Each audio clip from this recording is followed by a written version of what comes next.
Well, hello everybody and welcome back to the channel, friends. No time for chit chat. It's the Twilight Zone time, specifically season 1, episode 6, Escape Clause. Friends, I saw the little teaser that Rod Serling gave at the end of Walking Distance, and so right into this one I went. So nothing to it but to do it. If you could do me a quick favor, friends, hit that like button, smash that subscribe, ring that bell for notifications. It greatly helps out a small channel and it allows me to alert you next time it's time for a little Twilight Zone. And of course, if there's anything that we do that you would like early or in its full-length format, Twilight Zone included, the link to our Patreon is in the description. And if you're not a fan of Patreon, YouTube memberships will get you each of our episodes at least a day early. But my dear friends, all that is then and this is now, and now it's time for the 6th episode of the very first season of the Twilight Zone, the Escape Clause. Prepare to engage maximum warp reaction. And away we go.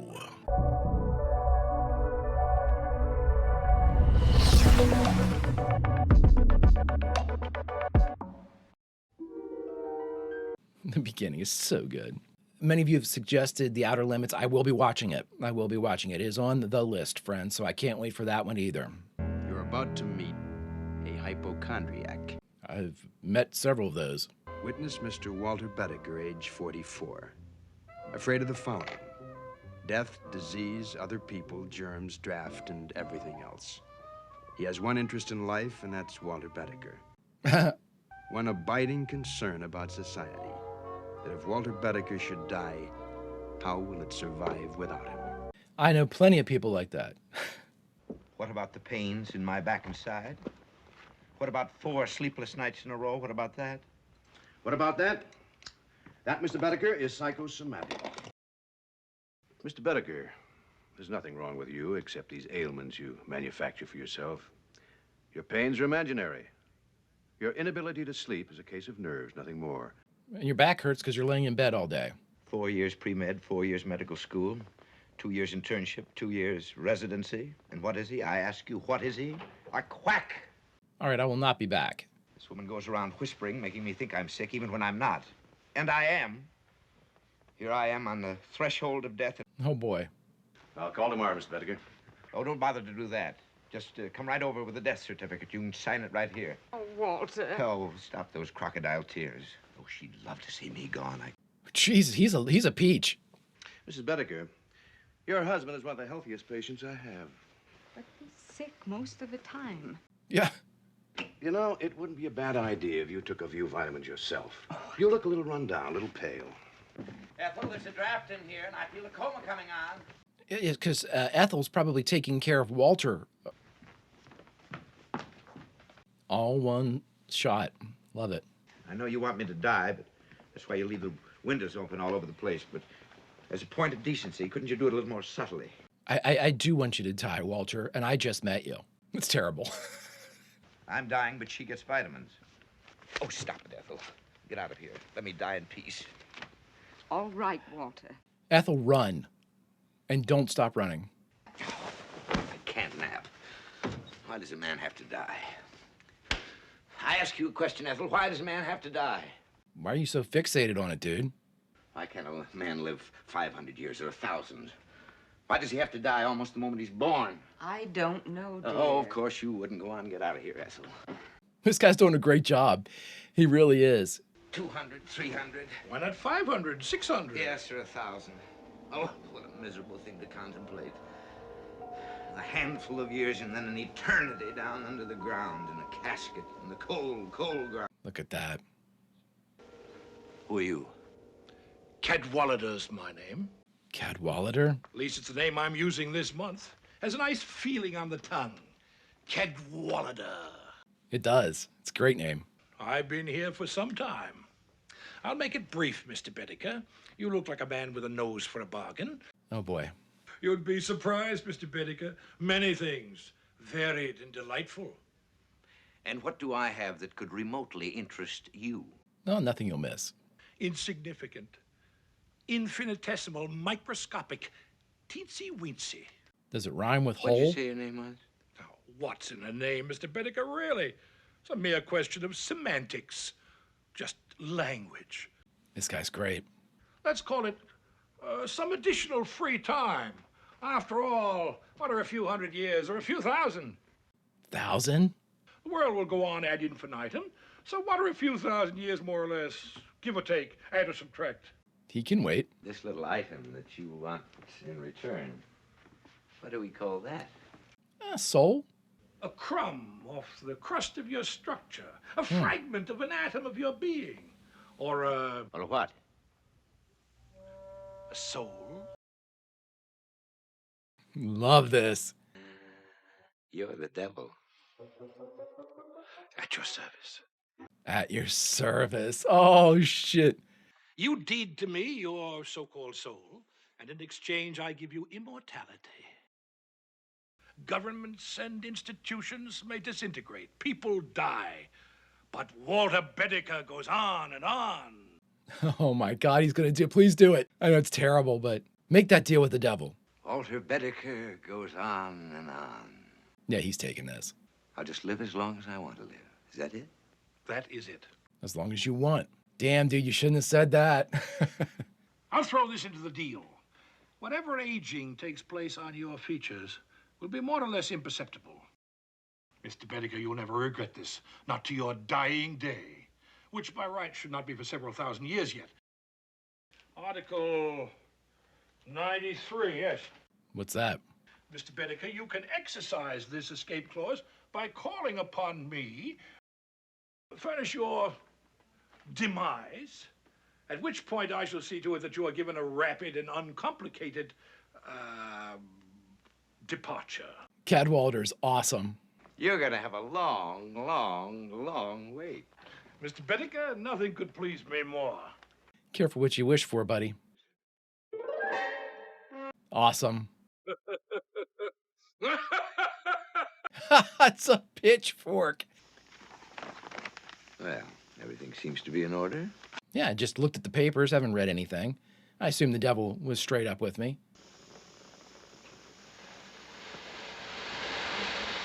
You can hurt yourself, and maybe you can't feel it, dude. Oh, boy. I love Faustian deals. It's one of my favorite, like, tropes. Ethel, behold the new Walter Bedecker. They ran the film back and forth there. That was interesting. It's like a loop. Like, how long are we going to stay with him, I wonder? Are you out of your mind?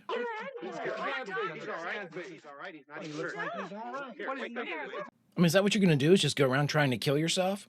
$1,000. Well, considering the fact that you're not even scratched, Mr. Bedecker, I think the company's being very fair. Dude, this is your move? Insurance fraud? I mean, I applaud it. I've never heard. It's insanity. Subway accident. Now, it's a bus here. You, out. You, in. I mean, this is an absolutely... Ethel's going to get sick now. Or she's going to die, I mean, obviously. I'll take your money, but you bore me. Well, $2,500 today. That's pretty good. You want to change your suit, bud? 14 accidents. 14. Wouldn't you think there'd be an element of thrill in 14 accidents? So have you told her? Walter, you should count your blessings. Oh, Ethel. Yeah, she's sick. I think... Walter, do you feel all right? At least when I was concerned about my health, there was some area of risk about it. He knew exactly what to give him, that he thought he wanted. Iodine, rubbing alcohol. Have we got any ammonia? Why are you continuing to test whether or not you'll die? Walter! Like, what if it, like, tore his throat up and, like, that didn't heal? What is this all about? Would you really like to know? Yes. Yeah. I have made a pact with a man named Cadwallader. He's given me immortality in exchange for my soul. More simply than that, I couldn't put it. If you had any imagination at all, you'd find some way for me to get some excitement out of all this. What? It's her job now? Smack dab down the light well. 14 stories just for the excitement of it. Walter, Get out of my way. please. Walter, please. Go drown in the tub, Ethel. Did he say go drown in the tub? This guy. Oh my God, I am so glad that he took the deal. Remember, you always used to love potato pancakes. Ethel, you are a potato pancake. You're as tasteless as a potato pancake. Ethel, run. Run from this. Out of my way. Please, Out Walter. of my way. Walter, Did you find that exciting? Oh my God. Could you come over here right away, please? No trouble. I just killed my wife. Dude, what? Let's give the electric chair a little whirl. I've had tough clients before, but nobody like you. Really? What disturbs you?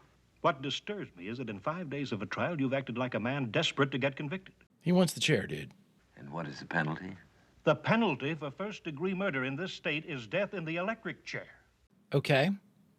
So when they electrocute you and it doesn't kill you, what do you think the government's going to do? Just don't understand you. Mr. Cooper, please don't bother. One of the most unlikable characters I've ever seen in anything, Walter Bedecker. Then the court sentences you to imprisonment in the state penitentiary without hope of parole for the rest of your natural life. I knew we could do it. Congratulations. Yeah, dipshit. Look at it philosophically, Bedecker. What's life? 40 years? 45 years? You can do that standing on your head. At some point, when you don't die, just the worst character. Just the worst. After all, what's a few hundred years? Or a few thousand? Or 5,000? Or 10,000? Well, dude, you should be able to escape from prison. I mean, it's not, they can't shoot you. About that escape clause. Oh, boy. You care to utilize it now? That's a wise man.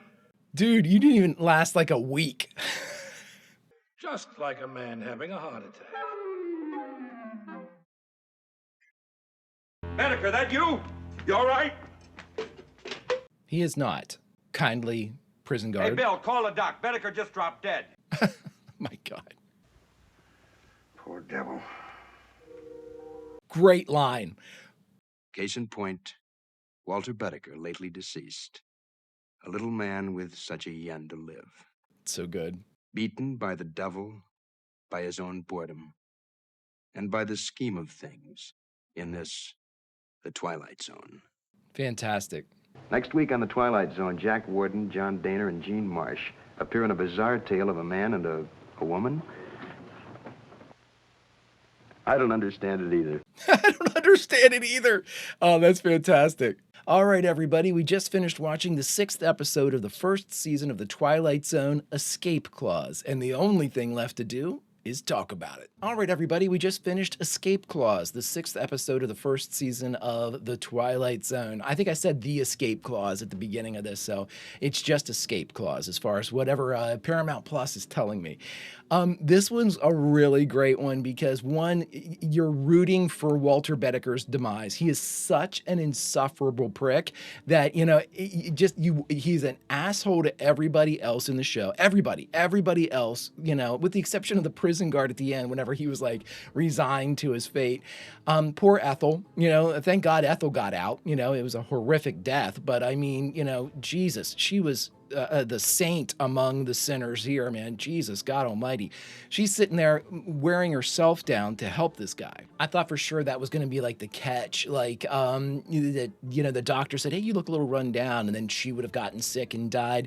I sort of would have liked to have seen it go on for a while. Like, he would have been like, even if they hadn't killed Ethel in that way, you know, maybe have Ethel die of old age, him continue run into some of those problems. Again, Greg, we have 25 minutes to tell this story. You can't. It was so good though that, you know, I wanted to see more of it. I wanted to see exactly how this all broke down. Guys, this is terrible to admit. I wanted Walter to really regret what he had done. And while I like the idea that, you know, he was basically then all of a sudden some guy who had just kind of like been fascinated with the idea that life was being taken from him and laid in bed and did all this shit that you could only be foreseen as like the most boring thing in the world, basically waiting for death. Now he goes out and tries to get himself killed, and he finds these acts not, you know, they don't excite him. He doesn't get any type of like thrill of living out of this. And the funny thing is, Walter Bedecker would never have known what the thrill of living was ever. I mean, it's, you know, he didn't want any of those thrills. Those could kill him. Those could take his life away from him. And then he turned into like an adrenaline junkie. Like he was in Point Break as soon as he signed that that contract. They did a great job with this one because everybody across the board got the memo. Walter Bedecker needs to be despised, and we need to get the audience to hate him and hate him quick, because we're going to do things with this character that a lot of people aren't going to agree with. You know, we need to make Ethel as sympathetic as we possibly can. You know, we need to have somebody like the doctor, you know, a professional figure there that gets belittled. You know, his intelligence is questioned, his proficiency at his job is questioned. You know, you're basically having Walter hit and check all the boxes for somebody that could come across as being an asshole. And what I thought was great about that is, as unlikable as Walter was in his introduction, Cadwallader was the devil was fantastic. The devil came in and he was just like, oh, man, he agrees with him. You know, I mean, what's a few thousand? Of course, he knows exactly how this is going to turn out, right? And I look at it like this, too. Even if he had to wait like 1,000 years before Walter finally realized enough with this life type of stuff.